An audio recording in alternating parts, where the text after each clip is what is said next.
For the last part of this session, we're going to talk about group projects. Raise your hand if you like group projects. Not into it? Okay, sounds like we don't have big buy-in. What's the problem with group projects? What's wrong? Why don't you like them? One person does all the work. Yeah, have you been that one person a lot? That's a drag. So you're doing everything. So not only is it an assignment you'd usually do, but it's 4 times the work. Oftentimes, Okay. right? Yeah. That's a drag. How about you, Kristen?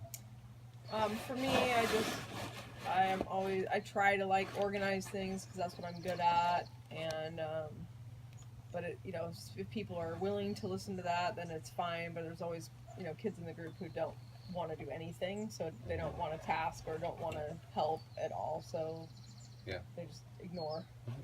So what do you think some good strategies for Kamaria would be?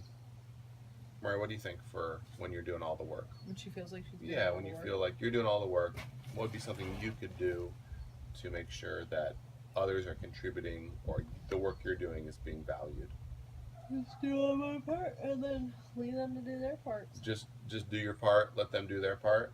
Have you had a teacher be like, all right, I'm only accepting it if it's fully complete. I'm not going to accept incomplete projects. Have you ever had that happen? No. Or you're usually all able to turn in the work? You're usually all able to turn it in. Oh, well that's fortunate. Because so if you're able to do your own piece, this is my piece, you get credit for it. Great. Mm-hmm. And then what do you think, Kristen? For your situation, if you feel like you're doing a lot of the work and others aren't? I think I just have to try. You would usually just work with the people who were participating, and then we do what we could, and same as her, just turn in what we did.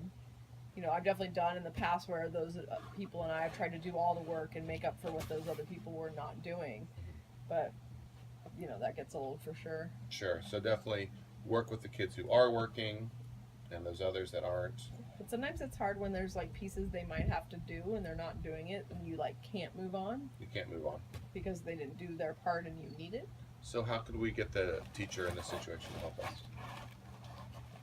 Well, that's a hard part because there's you're kind of trapped between. I feel like group project teachers are really unsympathetic in general. You've experienced that. They're just like, whatever. They're like, manage it on your own. Get done. They want you to manage the other kids as well. Yeah. That's Unless they divvy it up to where each person has a individually graded portion. Right. Oh yeah. Right. Individual grade. If they do that, then it's chilling. You just do your part, and then the other people get a bad grade. But yeah. I feel like when it's like a full group project, right? They just kind of and let it be done. It's got to be done. Right. I understand that, and I think I think some teachers can respond that way, and there's times that we can go back and say, hey, I'm doing my complete part. I've asked my group members to do it too, but they're still not coming to the plate. Then you can ask them, what do you recommend? And then they could say probably, well, you could do some more for extra credit, or they could intervene a little bit. But I do believe as a teacher that it is a teacher's responsibility to help manage the groups. And that if someone's not doing their piece, they need to intervene, because you're not the teacher. You don't have authority over these other students to give them consequences. No. So if you did run into that situation and the teacher was not receptive, you could talk to a parent and say, hey, can you send an email if you needed that extra help, right? For the parent to communicate to the teacher in a positive way. Yeah. And then, do you feel like your problems are understood now, how to resolve them? Yeah, I would just have to go talk. Well, I'd probably try talking to any of the kids who were interested in working first. Yeah. And then maybe if we could all go to the teacher together, that would feel better, so it wasn't just like one of us turning on another kid. Yeah. Would you feel like it would be a good idea to speak to the other kid first and say, hey, can you contribute some more? We try that. Everybody always tries that. So that's something you do try. Yeah. And if they're not on board, then you go as a group to the teacher. Because they know you have no power over them. Sure.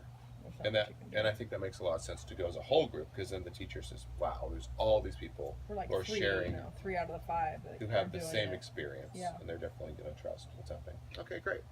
All right, thanks you guys. Thanks, Mr. Paradiso. You're welcome.